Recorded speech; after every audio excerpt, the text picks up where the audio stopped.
Fortunately as I told you in the last class also कि I have a recorded video जहां पर ये सारे आपको डेमोन्स्ट्रेट करके दिखा रहे थे। अभी play this video for you and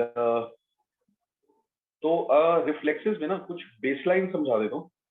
reflexes में आपको चेक करना है कि जैसे जो चेक करने का टेक्निक है दैट इज प्रीटी सिंपल। ठीक है, आपको 2-3 फंडामेंटल्स हैं उसके कि आपका जो जैसे suppose I am checking for the biceps, right?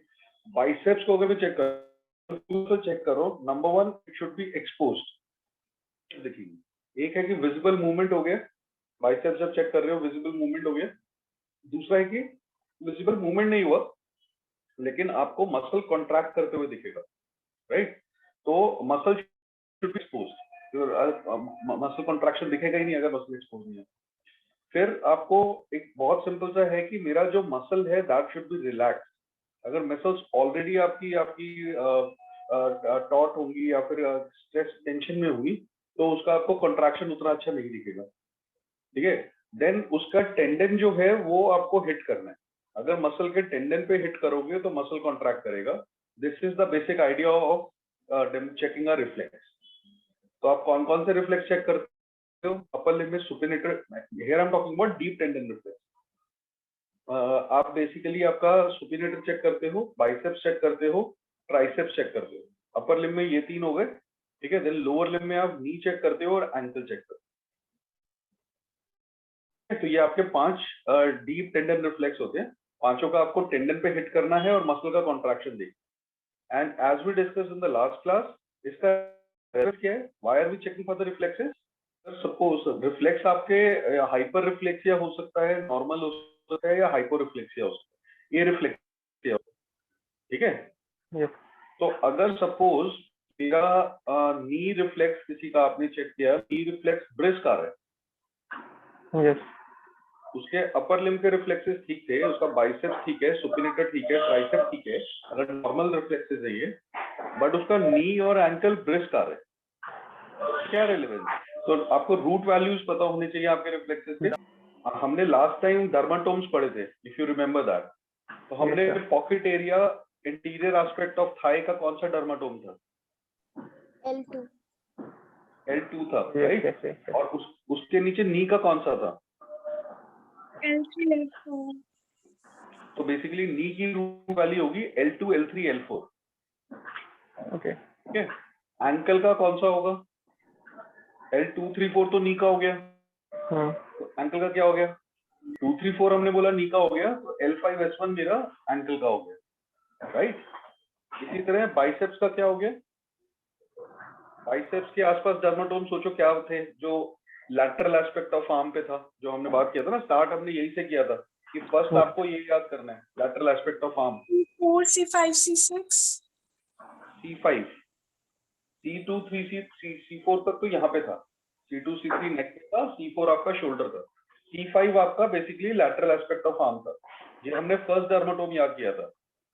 तो C5 C6 आपका बाइसेप्स का हो गया, ठीक है, dermatome root value.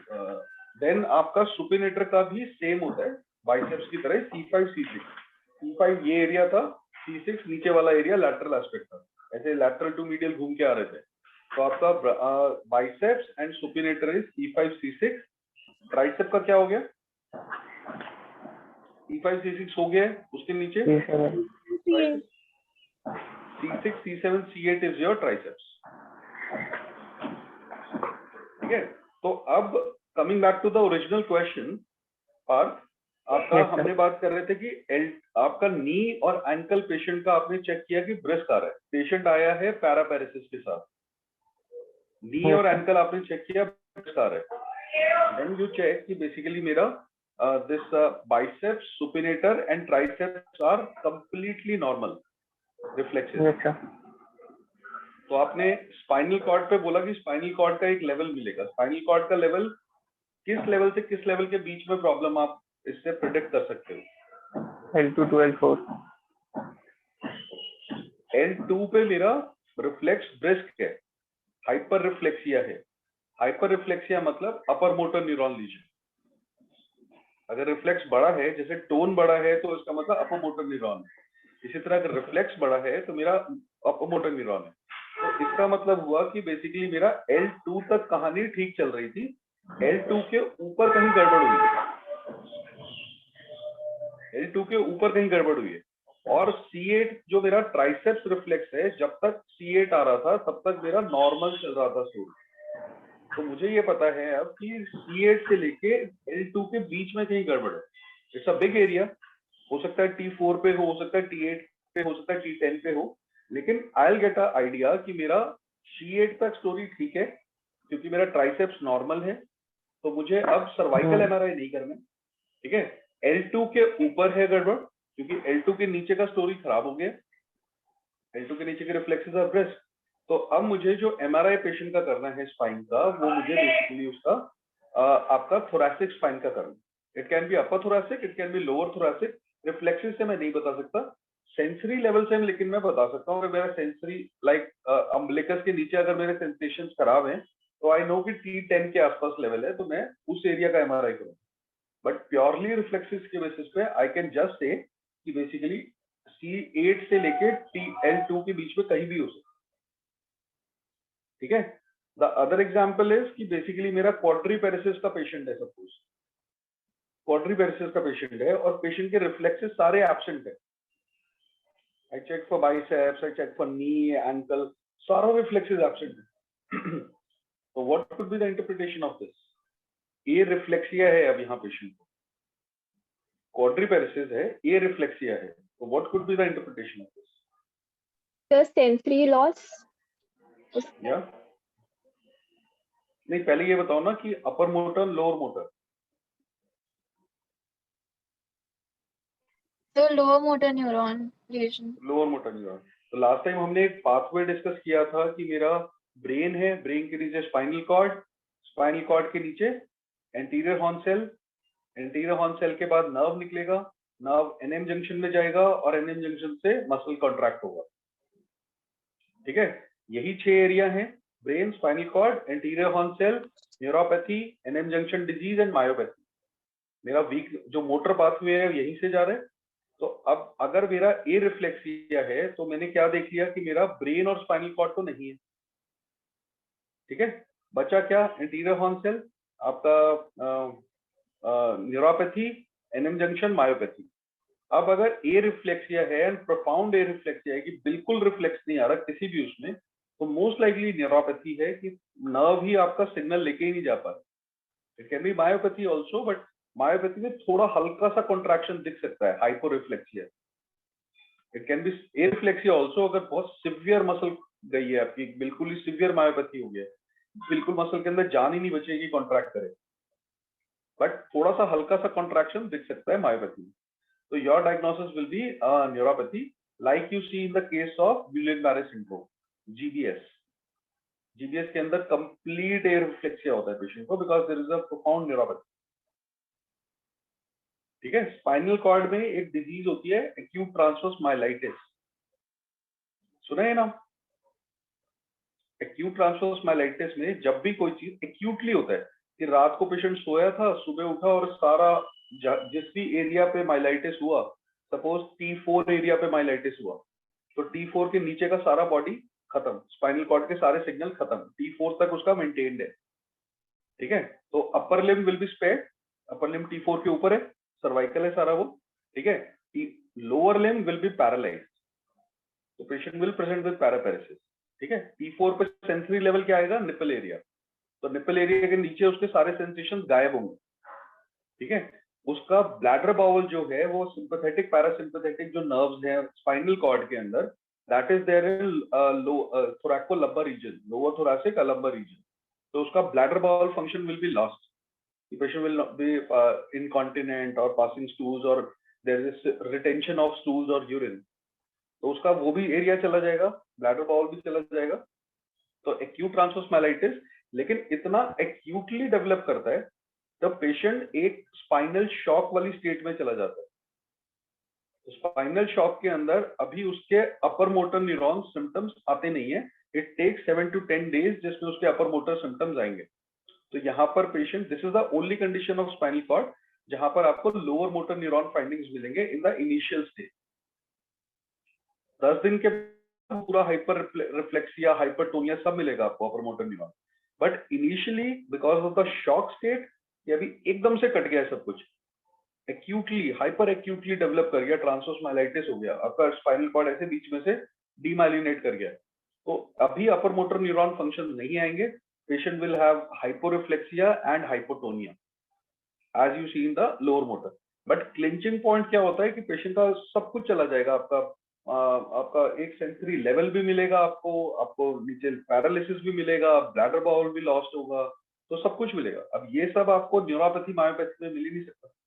Bladder wall क्यों लॉस्ट होगा न्यूरोपैथी में, सेंसरी लेवल क्यों मिलेगा न्यूरोपैथी में?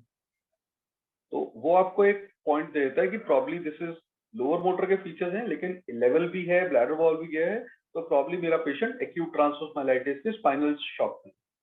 This is just as an exception to LMN और UMN के रिस्पॉन्सेस, राइट? तो anyways coming back to the reflexes, तो हम DTR की बात कर रहे थे, तो ये मेरे 5 हैं। इसको डेमोन्स्ट्रेट कैसे करना है?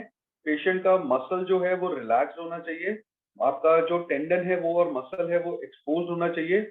आप टेंडन को हिट करोगे, और मसल कॉन्ट्रैक्शन देखो। मसल कॉन्ट्रैक्शन अगर मेरा नॉर्मल कॉन्ट्रैक्ट कर रहा है या हल्का कॉन्ट्रैक्ट कर रहा है या बहुत हाइपरली कॉन्ट्रैक्ट किया, दैट विल टेल यू कि मेरा रिफ्लेक्स हाइपर है या हाइपो है या नॉर्मल।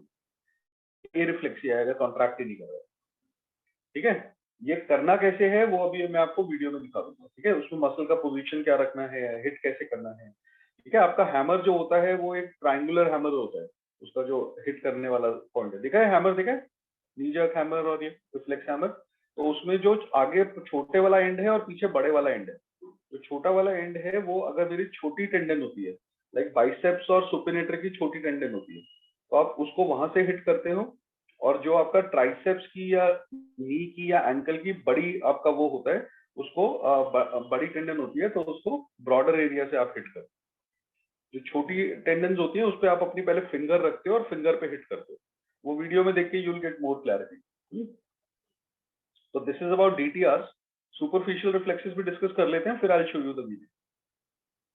सुपरफिशियल सबसे जो कॉमनली किया जाता है और जो सबसे रेलेवेंट है वो है आपका बेबेंस्की, राइट? तो बेबेंस्की की थोड़ा थ्योरी बताओ, क्या होता है, what is Babinski reflex?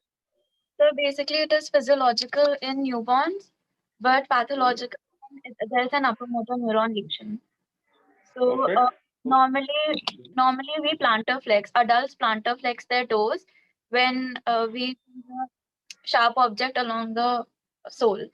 But then, if it is pathological, if there is Babinski sign positive, then the toes will dorsiflex. तो So बेसिकली आपका ये टो है, मैंने यहाँ पे स्क्रैच किया, कहाँ पे करना है वो मैं दिखाता हूँ, ठीक है? तो मेरा जो ये टो का मूवमेंट है, टो का मूवमेंट ऊपर गया या नीचे गया, ये मुझे या स्ट्रेट रह गया, ये मुझे बताता है कि मेरा बेबेंस्की क्या है, राइट? मैंने स्क्रैच किया, मेरा ये टो अगर नीचे आ गया, फिंगर्स नीचे आ गए, तो ये बेसिकली मेरा प्लांटर्स आपका प्लांटिफ्लेक्शन है, यानी कि प्लांटर इज नॉर्मल, ठीक है? अगर मेरा सीधा रह गया तो I will say plantar is not elicitable. अगर मेरा ये टो ऊपर चला गया, ठीक है, विद फैनिंग ऑफ फिंगर्स, ठीक है, तो this is my Babinski positive. Babinski positive is upper motor neuron. Babinski नीचे की तरफ plantarflexion, there is nothing called as Babinski negative. Babinski अगर मेरा नीचे प्लांटिफ्लेक्शन या डॉर्सिफ्लेक्शन होता है, तो प्लांटिफ्लेक्शन मतलब अगर नीचे चला गया दैट इज नॉर्मल, डॉर्सिफ्लेक्शन मतलब ऊपर चला गया तो that is positive, that means upper motor neuron lesion, ठीक है? जैसे अभी हमने बात की है कि गुइलेन-बारे सिंड्रोम में प्लांटर क्या होगा, GBS में न्यूरोपैथी है, इट विल बी नॉट एलिसिटेबल, क्योंकि Not वहां नर्व ही नहीं है, तो वहां नर्व ही नहीं है तो कोई रिस्पॉन्स ना थंब ऊपर जाएगा ना नीचे जाएगा, ठीक है? बट अगर मेरा स्पाइनल कॉर्ड डिजीज है, T4 पे अगर मेरा कट गया है स्पाइनल कॉर्ड, TB हो गया, ट्रॉमा हो गया, ट्रांसवर्स माइलाइटिस हो गया, तब क्या होगा? Planter will be up, right? Planter ऊपर होगा, मेरा अपर मोटर न्यूरॉन है। सेम वेज अगर मेरे स्ट्रोक का पेशेंट है, हेमीपैरेसिस का पेशेंट है, उसमें मैंने प्लांटर चेक किया, राइट साइड हेमीपैरेसिस है, तो उसमें राइट प्लांटर क्या मिलेगा मुझे और लेफ्ट प्लांटर क्या मिलेगा? Right planter will be up and left left will be down, ठीक है? तो बट प्लांटर का अभी मरियम आपने बोला कि प्लांटर 1 साल के बच्चे में पॉजिटिव होता है फिजियोलॉजिकली, राइट? क्यों होता है वो? प्लांटर का फंडा क्या है? What is planter response? Sir basically upper motor neurons जो होते हैं वो रेगुलेट करते हैं लोअर मोटर न्यूरॉन्स को. सो एक्सेसिव फायरिंग अगर होगी लोअर मोटर न्यूरॉन्स की, बिकॉज बेसिकली बेबीज में it is under developed, the connections are under developed, so lower motor neuron will fire excessively, causing the dorsiflexion or the Babinski sign. मतलब partially you are correct. देखो planter का concept क्या है कि planter is a primitive reflex. ठीक है, तो planter जो होगा वो हर किसी का पॉजिटिव होगा, इट्स अ प्रिमिटिव रिफ्लेक्स. लेकिन क्या होता है कि 1 साल के बाद जब आपके ट्रैक्स बनने स्टार्ट होते हैं तो जो पिरामिडल ट्रैक्ट है आपका, that takes over your plantar reflex. आप just try to imagine in your head कि अगर मेरा प्लांटर पॉजिटिव रहता चलता रहता थ्रू आउट द लाइफ, मैं कह रहा हूँ प्रिमिटिव रिफ्लेक्स है वो सबका पॉजिटिव होना चाहिए, लेकिन अगर वो चलता रहता तो हम चलेंगे कैसे? अगर सपोज मेरे पैर में थोड़ा सा भी कुछ स्क्रैच हुआ, नीचे मैं जमीन पे चल रहा हूँ और पैर पे कुछ स्क्रैच हुआ और मेरा टो ऐसे हो गया, मेरे नी फ्लेक्स हो गया या मेरा थाई फ्लेक्स हो गया, तो गिर जाएंगे, चलेंगे कैसे? तो जो पिरामिडल ट्रैक है, जब बच्चा चलना शुरू होता है आफ्टर अ ईयर, तो वो मेरा pyramidal tract take over my this plantar response, ताकि मेरा प्लांटर जो है वो ऊपर की तरफ फ्लेक्स ना हो जाए. प्लांटर के और कंपोनेंट्स भी होते हैं ना, dorsiflexion, fanning of fingers, then contraction of your knee, contraction of your thigh. Planter के 4-5 कंपोनेंट्स होते हैं. फर्स्ट इज दिस जो आपका टो का मूवमेंट है. Second is fanning of fingers. ठीक है, प्लांटर पॉजिटिव का बता रहा हूँ, बेबिन्स्की पॉजिटिव का. आपका टो ऊपर, fanning of fingers, then contraction of your knee, flexion of your knee, and flexion of your thigh. That is contraction of tensor fascia lata. This is a complete Babinski response. ठीक है, इसके 4-5 components होते हैं. तो अगर मेरा नीचे से अगर पैर पे कुछ भी स्क्रैच होगा और मेरा ये सारे कंपोनेंट्स अगर आने लग गए कि मेरा क्रॉल हो गया है, this is a protective reflex for a kid, for a infant, कि उसके पैर पे कुछ भी लगेगा, he will draw his limb to his abdomen, चोट से बचेगा वो.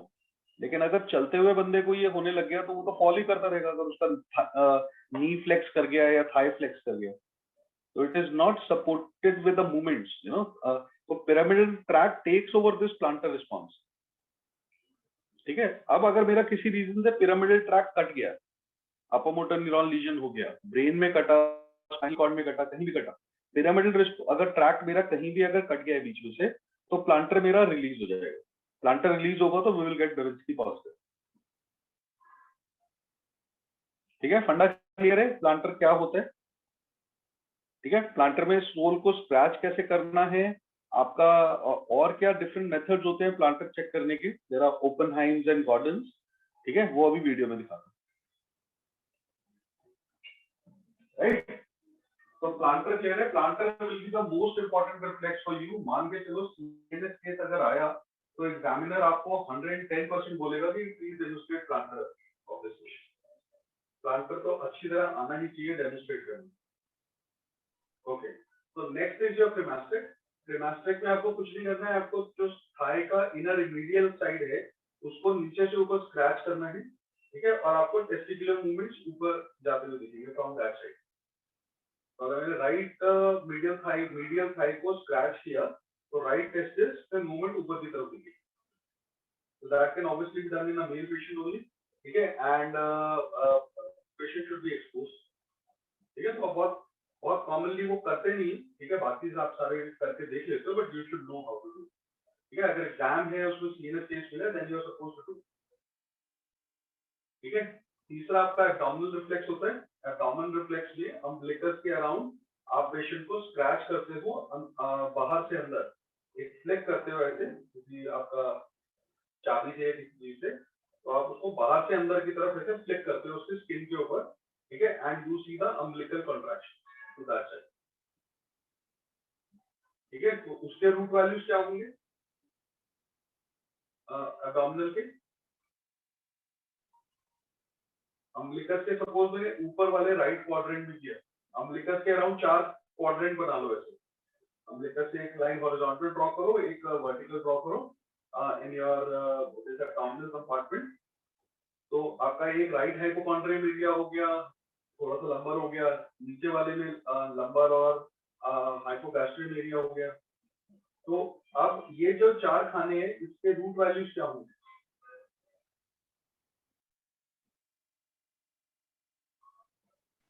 सर अराउंड अम्बिलिकस तो T9, T10 और T11, T10 होता है मेरी। T10 होगा अम्बिलिकस के, जो आप हॉरिजॉन्टली अम्बिलिकस पे स्ट्राइक करोगे वो T10 हो गया। उसके ऊपर तो मेरा जो अम्बिलिकस से ऊपर करूंगा वो T8 हो गया। एपिगैस्ट्रम तो काफी ऊपर है ना, यहाँ पर है, बट अम्बिलिकस यहाँ पर है। जो उसके बीच में कॉस्टल मार्जिन ऑफ रिट्रेट है, जो राइट हाइपोकॉन्ड्रियम एरिया है, अब्डोमेन में जो राइट हाइपोकॉन्ड्रियम जहाँ गॉल ब्लैडर लिवर आप सेपरेट करते हैं, उस एरिया में T8 हो गया, ठीक है। और जो नीचे इंग्वाइनल लिगामेंट पे थोड़ा सा ऊपर स्क्रैच करोगे वो आपका T12 हो गया, ठीक है। तो इसका रेलेवेंस क्या होता है कि अगर मान लो मेरा T8 पे जो मैं स्क्रैच कर रहा हूँ, जो ऊपर वाले रीजन पे मैं ऐसे रिफ्लेक्ट देख रहा हूँ, दैट इज पॉजिटिव। लेकिन अगर मेरा T12 वाला रिफ्लेक्स गायब है, सुपरफिशियल रिफ्लेक्स, तो आई कैन से कि प्रॉब्ली T10 T11 के आसपास कोई लीजन है। ये सारा मुझे इंफॉर्मेशन सेंसरी भी दे रहे हैं, बट सुपरफिशियल रिफ्लेक्स से मैं एडिशनली चेक कर रहा हूँ। अपोमोटल न्यूरॉन लीजन है तो superficial reflex will be absent.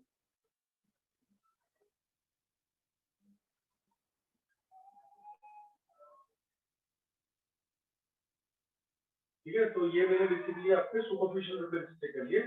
commonest thing that will be asked from you will be the plantar, ठीक है। बाकी वो कह सकता है abdomen demonstrate करो, primacy demonstrate करो, जो आपका एग्जाम है, but commonest thing that will ask you 100% पूछेंगे plantar कैसे करो।